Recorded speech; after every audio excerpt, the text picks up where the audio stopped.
Assalamu alaikum everyone. Welcome back to my channel Inspired Talks by Sabah Urdu. How are you all? I hope you all are doing well. क्या आप जानते हैं कि मुहर्रम क्या है और इस्लाम में इसकी इतनी अहमियत क्यों है? मुहर्रम इस्लामी साल का पहला महीना है। ये हिजरी कैलेंडर की इब्तिदा का महीना है और इसी वजह से इसे मुसलमानों का नया साल भी कहा जाता है। लेकिन इस्लाम में नए साल का आगाज़ शोर शराबे या तकरीबात से नहीं, बल्कि अल्लाह ताला की याद, इबादत, दुआ और अपने अमाल का जायज़ा लेने से किया जाता है। मुहर्रम उल हराम इस्लाम के 4 मुक़द्दस महीनों में से एक है, जिन्हें अल्लाह ताला ने ख़ास फ़जीलत अता फ़रमाई है।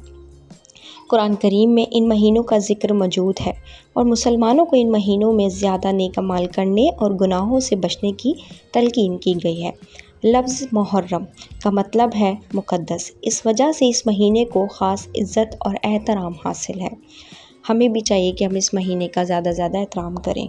मुहर्रम हमें ये याद दिलाता है कि हर नया इस्लामी साल हमारे लिए एक नई शुरुआत का मौका है। ये वक्त है कि हम अपने गुज़िश्ता अमाल का जायज़ा लें, अपनी गलतियों पर तौबा करें और अल्लाह ताला से ताल्लुक़ को मज़ीद मज़बूत बनाएं, इतना मज़बूत कि जो कभी टूट ना पाए। और अब बात करते हैं आशूरा की। मुहर्रम की 10वीं तारीख को यौम आशूरा कहा जाता है। ये दिन इस्लामी तारीख़ में बहुत अहम मकाम रखता है। इस दिन अल्लाह ताला ने हज़रत मूसा अलैहिस्सलाम और उनके मानने वालों को फ़िरौन के जुल्म से निजात अता फ़रमाई। अल्लाह के हुक्म से समंदर में रास्ता बना और इस हज़रत मूसा अलैहिस्सलाम अपने साथियों के साथ महफूज गुज़र गए, जबकि फ़िरौन और उसका लश्कर गर्क हो गया।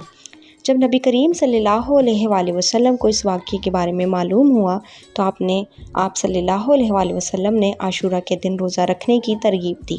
आप सल्लल्लाहु अलैहि वसल्लम ने फ़रमाया कि आशूरा के दिन रोज़ा रखने से गुज़िश्ता एक साल के गुनाहों में कमी आती है। यौम आशूरा हमें एक और अजीम वाक़ये की भी याद दिलाता है, करबला का वाक़या। ये दिन हज़रत इमाम हुसैन की अजीम कुर्बानी से भी मंसूब है। इमाम हुसैन नवासे रसूल हज़रत मोहम्मद सल्लल्लाहु अलैहि वसल्लम थे। उन्होंने हक़, सच्चाई, इंसाफ और दीन इस्लाम की सरबुलंदी के लिए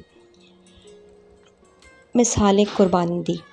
वाक़या करबला हमें ये सबक देता है कि एक मुसलमान को हक़ पर कायम रहना चाहिए, चाहे हालात कितने ही मुश्किल क्यों ना हों। इमाम हुसैन अलैहिस्सलाम की साबित कदमी, सब्र और अल्लाह पर भरोसा आज भी मुसलमानों के लिए मशाल राह है। मुहर्रम का महीना हमें सब्र, इस्तिक़ामत, कुर्बानी, हिम्मत और अल्लाह ताला की अताअत का दर्स देता है। ये महीना हमें याद दिलाता है कि हम कामयाबी सिर्फ दुनियावी ताकत में नहीं है, बल्कि हक़ और सच्चाई पर कायम रहने में भी एक कामयाबी है। तो हमें मुहर्रम में क्या करना चाहिए? नमाज़ों की पाबंदी करनी चाहिए, कुरान करीम की तिलावत करनी चाहिए, अल्लाह ताला से दुआ और इस्तिग़फ़ार करना चाहिए ज़्यादा से ज़्यादा, ज़रूरतमंदों की मदद करनी चाहिए, सदका खैरात करना चाहिए और अगर मुमकिन हो तो आशूरा के रोज़े रखने चाहिए।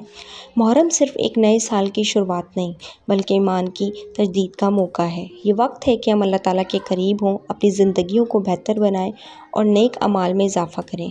अल्लाह ताला हमें मुहर्रम उल हराम की बरकतों से भरपूर फ़ायदा उठाने की तौफ़ीक अता फ़रमाए, हमारे गुनाहों को माफ़ फ़रमाए और हमें हक़ और सच्चाई के रास्ते पर चलने की हिदायत अता फ़रमाए।